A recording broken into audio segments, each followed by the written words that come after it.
मुसलमानों में ही आतंकवादी हैं, ये पूरी दुनिया को मालूम है। इसका नतीजा सीरिया भी है, लेबनान भी है, पाकिस्तान भी है, अफगानिस्तान भी है। जो मुसलसल बम ब्लास्ट किए जा रहे हैं पूरी दुनिया में, वो मुसलमानों में ही ज़्यादा हो रहे हैं। बहुत ज़माने पहले भी पाकिस्तान ये धमकियाँ देता रहा है, धमकियों से कुछ नहीं होने वाला है।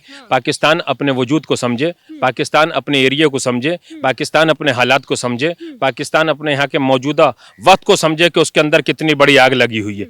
हिंदुस्तानी हो या पाकिस्तान के अलावा दूसरे मुल्क हो, ये पाकिस्तानी अमेरिका से लेके हिंदुस्तान तक, भारत तक कहीं ना कहीं आतंकी बम फोड़ते रहते हैं। तो आसिफ मुनीर भी इसका मजा चखेंगे अगर उन्होंने इन आतंकवादियों को नहीं निपटाया। तो ये यहाँ से जाएंगे, इन्हें भेजा जाए, जल्दी से जल्दी भेजा जाए।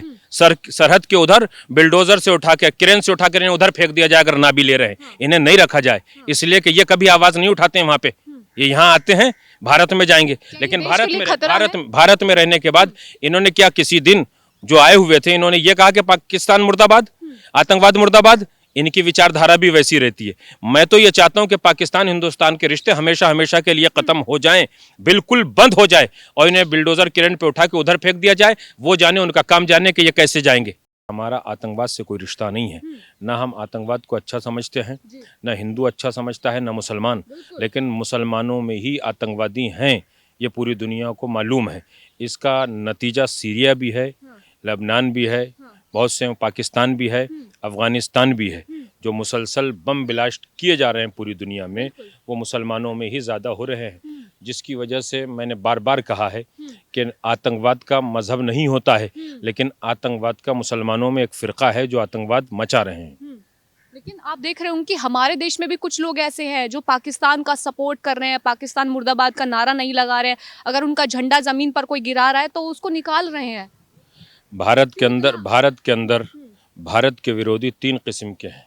एक वो हैं जो अलगाववादी हैं, एक वो हैं जो देशद्रोही हैं, एक वो हैं कि जो आतंकवादी हैं। भारत की जनता को, भारत की हुकूमत को, भारत के हिंदू, सिख, ईसाई, मुसलमानों को, सबको ये समझना पड़ेगा कि हमें अलगाववादी को भारत में नहीं रहने देना है, हमें देशद्रोही को भारत में पनपने नहीं देना है, हमें आतंकवादी को भारत के अंदर घुसने नहीं देना है।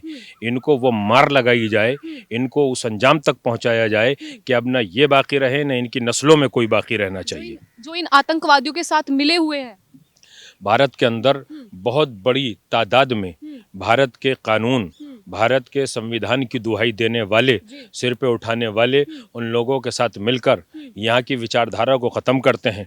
वो लोग भी एक किस्म के उनके मुआविन मददगार हैं। भारत की सरकार को उनके ऊपर पूरी निगाह रखकर हर थाना पुलिस के ज़रिए से उसके क्षेत्र में ऐसे लोगों को चिन्हित किया जाए कि जो आतंकवादियों का फेसबुक के ज़रिए से, बात के ज़रिए से किसी भी तरीके से साथ दे रहे हैं, उनको ऊपर मुकम्मल तरीके से बैंड लगाया जाए और उनको सज़ा दी जाए, ताकि सरहद पार का कोई आतंकवादी पाकिस्तान से आकर हिंदुस्तान के अंदर कोई हमला ना कर सके। बेखता लोग अपने घर से घूमने के लिए गए थे, उसमें हिंदू भी थे, मुसलमान भी थे, सिख भी थे, ईसाई भी थे, जैन भी थे, यहूदी भी थे। हर मज़हब का घूमने के लिए जाता है, और कश्मीर किसी एक की मिल्कियत नहीं है, वहाँ हर एक जा सकता है। तो मेरी कश्मीर की हुकूमत से, वहाँ की फ़ोर्सों से गुजारिश ये है कि देख के, समझ के, हर तरीके से वो मार लगाई जाए कि कोई भी आतंकवादी सरहद पार से ना आए। और जितने पाकिस्तान में वो हाफिज़ सईद हो या सलाउद्दीन हो या बैठा हुआ वहाँ पे दाऊद इब्राहिम हो, जितनी ताकतें पाकिस्तान में बैठी हुई हैं, उनके अड्डों को जल्दी से जल्दी नेस्तो नाबूद कर दिया जाए और इनको मौत के घाट उतार दिया जाए। इस्लाम यही सिखाता है कि जिस तरीके से वहाँ पे हिंदुओं को मारा गया, बाकायदा उनके कपड़े भी चेक किए गए थे मौलाना जी। क्या इस्लाम ये नहीं सिखाता है कि किसी को मार दो, इसलिए कि इस्लाम का सबसे बड़ा ग्रंथ, सबसे मजबूत ग्रंथ कुरान मजीद है। कुरान मजीद में कह दिया गया है कि अगर एक इंसान का कत्ल किया तो तुमने इंसानियत का कत्ल किया, एक इंसान को कत्ल होने से बचाया तो पूरी इंसानियत को। वह इंसानियत का शब्द है, मुसलमान का शब्द नहीं है, ईसाई का शब्द नहीं है, हिंदू का शब्द नहीं है, सिर्फ इंसान का है। सब इंसान होते हैं। अगर एक इंसान को कत्ल किया तो पूरी इंसानियत को। ये इंसानियत के दुश्मन है, इस्लाम के दुश्मन हैं, लेकिन समझने की ज़रूरत यह है कि ये इस्लाम का लिबास, इस्लाम की टोपी, इस्लाम का कुर्ता पैजामा, इस्लाम की मस्जिदों को इस्तेमाल करके ये मस्जिदों को भी टारगेट बनाते हैं, ये दरगाहों को भी टारगेट बनाते हैं, ये इमाम बारगाहों को भी टारगेट बनाते हैं, सिर्फ हिंदुओं को नहीं बनाते हैं। मैं पाकिस्तान में जो आज तक आतंकवाद का शिकार हुई हैं मस्जिदें, इमाम बाड़े, दरगाहें, उनके सब वारिसों, उनको चलाने वालों से, जिनके वहाँ शहीद हुए हैं, उनसे मैं आज आवाज़ दे के कह रहा हूँ, जिस तरीके से हमारा भारत इनसे बदला लेने के लिए खड़ा है, अगर पाकिस्तान की वो मजलूम अवाम जिनके ऊपर जुल्म हुआ है वो भी खड़ी हो जाए तो कल तक पाकिस्तान के तमाम आतंकवादी नेस्तनाबूद हो जाएंगे। पाकिस्तान फिर तो बट भी जाएगा। हमें बांटने की बात करने से पहले यही देखना है कि वहाँ से आतंकवाद ख़त्म हो जाए, लेकिन वो खड़े हो जाए, उनके ऊपर भी 40 साल से मुसलसल ये आतंकवादी जुल्म कर रहे हैं। इनकी जितनी तंजीमें हैं उन्हें आतंकवादी पूरी दुनिया से मिलकर फंडिंग करते हैं। तो मैं पाकिस्तान की उस मजलूम अवाम से जो आज तक आतंकवाद को झेल रही है, पाकिस्तान के बाद हिंदुस्तान से जो आके यहाँ टेररिज्म आतंकवाद मचाते हैं, हम सबको इनसे खुलकर बदला लेना चाहिए। इन्हें मौत के घाट उतार देना चाहिए। इनको न ज़मीन में जगह मिले, न इनको हवा में जगह मिले, न इनको धरती के ऊपर जगह मिले, इन्हें कहीं जगह नहीं मिलनी चाहिए, न ये जान बचा सके। तो इनका आखिरी ठिकाना यह है कि ये मौत के घाट उतर जाए। लेकिन जिस तरीके से पाकिस्तान भी अब जो है खुली चुनौती दे रहा है, धमकियां दे रहा है कि अगर हमारा पानी रोकने की कोशिश की या मोड़ने की कोशिश की, खून की नदियां बहेंगी, या तो पानी बहेगा या खून बहेगा। बहुत ज़माने पहले भी पाकिस्तान ये धमकियां देता रहा है, धमकियों से कुछ नहीं होने वाला है। पाकिस्तान अपने वजूद को समझे, पाकिस्तान अपने एरिया को समझे, पाकिस्तान अपने हालात को समझे, पाकिस्तान अपने यहाँ के मौजूदा वक्त को समझे कि उसके अंदर कितनी बड़ी आग लगी हुई है। इन आतंकवादियों ने पाकिस्तान को भी मारा है, हिंदुस्तान को भी मारा है। पाकिस्तान की मजलूम अवाम पाकिस्तान छोड़ के पूरी दुनिया में जा चुकी है। उन वहाँ की अवाम को मालूम है कि ये आतंकवादी सभी के दुश्मन है, इंसानियत के दुश्मन है, इस्लाम के दुश्मन है, सनातन धर्म के दुश्मन है, ये किसी के दोस्त नहीं है। लिहाजा पाकिस्तान की उस मजलूम अवाम को अपनी हुकूमत से कहना चाहिए, उस हुकूमत के खिलाफ बगावत करनी चाहिए। जिनके जवान मारे गए, जिनके बच्चे मारे गए, जिनकी औरतें मारी गई, मस्जिदों में लाशें पड़ी रह जाती हैं, सारी मस्जिदें उड़ा दी जाती हैं बम के जरिए से, तो उस अवाम को अपनी हुकूमत से कहना चाहिए या तो हम तुम्हारे खिलाफ एहतजाज करके बगावत पर उतर जाएंगे, वरना इन आतंकवादियों को पाकिस्तान से ख़त्म किया जाए।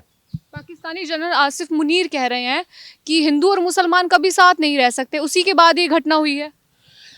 इस तरीके के बयानात आतंकवादियों को खुश करने के लिए आसिफ मुनीर दे रहे हैं, और पाकिस्तान में जितने लीडर अपनी कुर्सी के ऊपर बैठना चाहते हैं वो इसी तरीके के आतंकवादियों को खुश करके बयान देकर बैठना चाहते हैं। लेकिन उसका अंजाम ये होता है कि बेचारी सीधी सादी पाकिस्तान की अवाम हो या कश्मीर की अवाम, हिंदुस्तानी हो या पाकिस्तान के अलावा दूसरे मुल्क हो, ये पाकिस्तानी अमेरिका से लेके हिंदुस्तान तक, भारत तक कहीं ना कहीं आतंकी बम फोड़ते रहते हैं। तो आसिफ मुनीर भी इसका मजा चखेंगे अगर उन्होंने इन आतंकवादियों को नहीं निपटाया तो।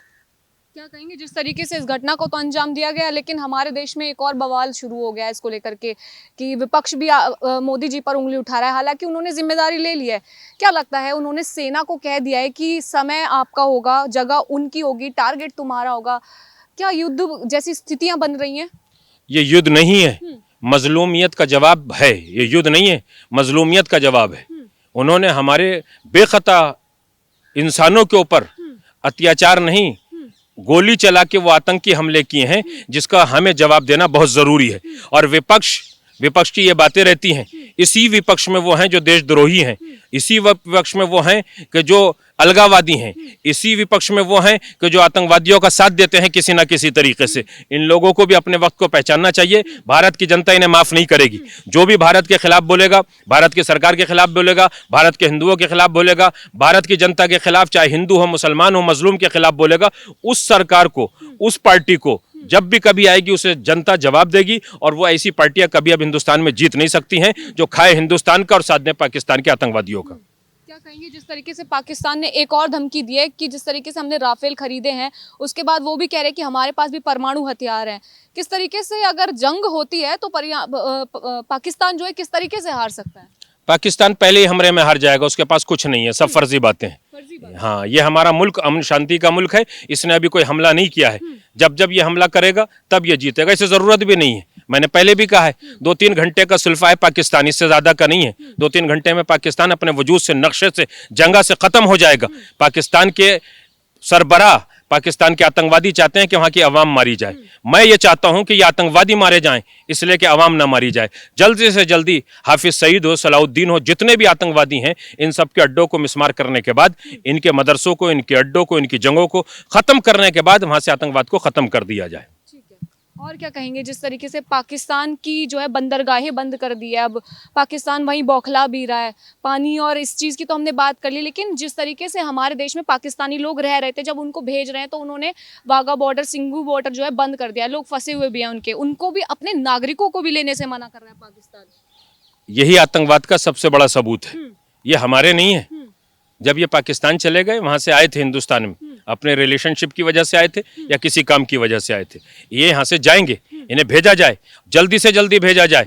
सरहद के उधर बिल्डोजर से उठा के, क्रेन से उठा कर इन्हें उधर फेंक दिया जाए अगर ना भी ले रहे हैं। इन्हें नहीं रखा जाए, इसलिए कि ये कभी आवाज नहीं उठाते हैं वहां पे।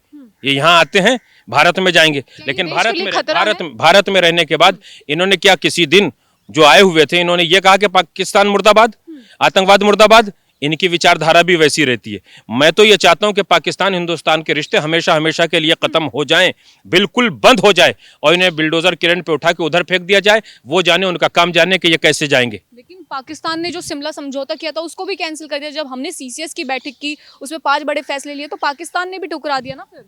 नहीं, वो जब आतंक मचा रहे हैं तो सारे मुआहदे टूट जाएंगे। अब मुआहदा क्या रह जाएगा? क्या मुआहदा ये हुआ था कि वो हमारे बेखता लोगों को मारे? तो जब बेखता लोगों को वो मार रहे हैं तो मुआहदे फिर नहीं रहते हैं। मुआहदे किस चीज़ के?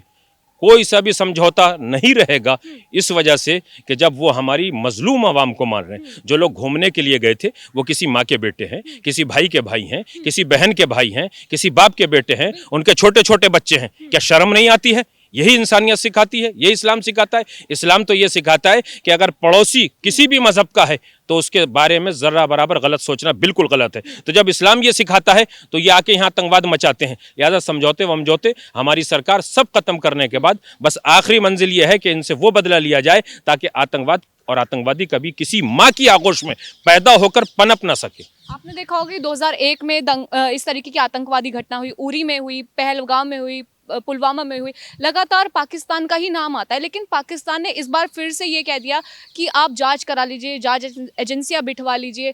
हालांकि जितने भी आपने देखे होंगे आतंकवादी गतिविधियां होती हैं, उन सभी में पाकिस्तान लिप्त है, लेकिन मना हमेशा हर बार कर देता है। जांच करवा लीजिए, जांच का विषय। आतंकवादी मक्कार होता है, चालबाज होता है, झूठा होता है, गुनाहगार होता है, उसका इस्लाम से कोई ताल्लुक नहीं होता है।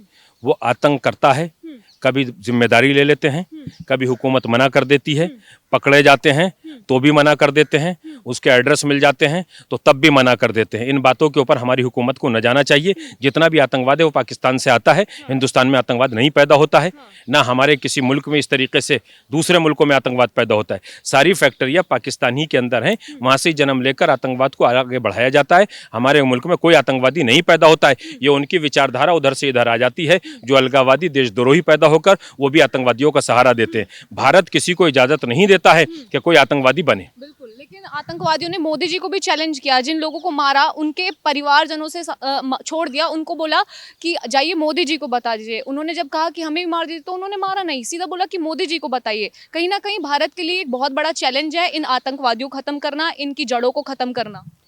मोदी जी को चैलेंज तो दुनिया कर रही है, भारत को चैलेंज दुनिया कर रही है। चैलेंज करने से चैलेंज नहीं होता है। उस चैलेंज का जो अंजाम चल रहा है वो अंजाम आखिर तक पहुंचेगा। कोई चैलेंज करने वाला बचेगा नहीं, उनके अड्डे नहीं बचेंगे, उनके आका नहीं बचेंगे, उनके मौला नहीं बचेंगे। अब वो ये कह उठेंगे कि आतंकवाद से हमारा कोई रिश्ता नहीं है, इसलिए कि जो बड़े बड़े आतंकवादी हैं वो मौत के घाट उतर जाएंगे। मार के बेखता चला जाना ये आसान है, चैलेंज करके चला जाना ये आसान है। हमारे मुल्क में किसी के साथ गद्दारी नहीं की जाती है। ये गद्दारी वाला आतंकवाद है। तुम्हारे अंदर ताकत है तो सामने से लड़के बताओ, कोई ताकत नहीं है इनके अंदर। बस मक्कारी अय्यारी की बेस के ऊपर वहाँ से छुप के आते हैं और आतंकवाद मचा के चले जाते हैं या मारे जाते हैं। तो लिहाजा इनका कोई चैलेंज नहीं है, बल्कि इनको मौत के घाट उतार दिया जाए तभी सही फैसला होगा। क्या कहेंगे, कश्मीर में जिस तरीके से घटना हुई, कश्मीर की जो बढ़ती खुशहाली थी उसको खत्म करना था या देश में एक तरीके से हिंदू मुस्लिम करना था आतंकवादियों का मकसद? आतंकवादियों का मकसद ये था कि कश्मीर जो फिर से आबाद किया है भारत ने, फिर से अमन शांति आई है, उसको खत्म करे। जो भारत के अंदर भाईचारा है, उसको ख़त्म करे, जो भारत के अंदर शरीफ इंसान रहते हैं उनको मिटा दिया जाए। तो वो खाली कश्मीरी नहीं बल्कि पूरे भारत को नुकसान पहुंचाने के लिए कश्मीर के अंदर आके आतंकवाद मचा रहे थे। और इसके अलावा हिंदुस्तान के बम्बई में, दिल्ली में, दूसरे शहरों में आतंक मचा चुके हैं कश्मीर के अलावा भी। तो ये हमेशा आतंक मचाते रहते हैं। उनका मकसद ही ये था कि कश्मीर भी बदनाम हो और भारत की भी कमर टूटे। तो भारत की कमर इतनी कमज़ोर नहीं है कि किसी आतंकवादी से टूट जाएगी। दुनिया के बहुत से मुल्क एक जगह जमा हो जाएं तो जब भी भारत का कुछ नहीं बिगाड़ सकते हैं। लिहाजा हमारा मुल्क बहुत मजबूत है। मुंह तोड़ जवाब देने के बाद बताया जाएगा कि आतंकवाद ख़त्म हुआ है। एक सच्चा मुसलमान किसको बोलते हैं? पाकिस्तान कह रहा है कि हमारे मुसलमान सच्चे हैं, आतंकवादी भी उसमें सम्मिलित हैं। हमारे देश में और उनके देश में किस तरीके से सच्चे मुसलमान को डिफाइन करेंगे आप? मुसलमान सच्चा वो है जो अपने खुदा से, कुरान मजीद से, नबी से, पैगंबर से, इमाम से मोहब्बत करते हुए दुनिया में अमन और शांति का पैगाम देकर अल्लाह की इबादत करे। मुसलमान का मकसद ये नहीं है कि वह आतंक बचाए। हर मज़हब में, हर धर्म में यही है कि अपने मज़हब को फॉलो करे। किसी मज़हब ने, किसी धर्म ने ये नहीं बताया है कि इंसानियत का कत्ल कर दो, लोगों का माल चुरा लो, बम बरसा दो, गोलियां बरसा दो। हर मज़हब यही सिखाता है, इस्लाम भी यही सिखाता है। मैंने फिर कह रहा हूँ आपसे, इस्लाम का लिबास ओढ़कर वो इस्लामी लिबास में आकर आतंक मचाते हैं, उससे इस्लाम भी परेशान है। इस्लाम भी परेशान है। वो इस्लाम वालों को भी मारते हैं, मुसलमानों को भी मारते हैं, यहाँ भी आके आतंक मचाते हैं। तो लिहाजा इसके लिए ज़रूरी ये है कि पाकिस्तान के वो सच्चे सीधे मुसलमान खड़े होकर पाकिस्तान में उस हुकूमत की बगावत करें जो आतंकवादियाँ फैक्ट्रियाँ चला रहा है। उनके लिए भी अच्छा है ताकि किसी भी मस्जिद और इमामबाड़े में कोई आतंकवादी हमला ना हो सके, किसी दरगाह पे हमला ना हो सके। तो पाकिस्तान की अवाम खड़ी हो जानी चाहिए उस पाकिस्तान के हुकूमत के खिलाफ भी, आतंकवादियों के खिलाफ भी जो वो आतंकवादी पाकिस्तान में मारते हैं। हम लोग आतंकवाद का मुंह तोड़ जवाब देंगे। बहुत बहुत धन्यवाद, शुक्रिया।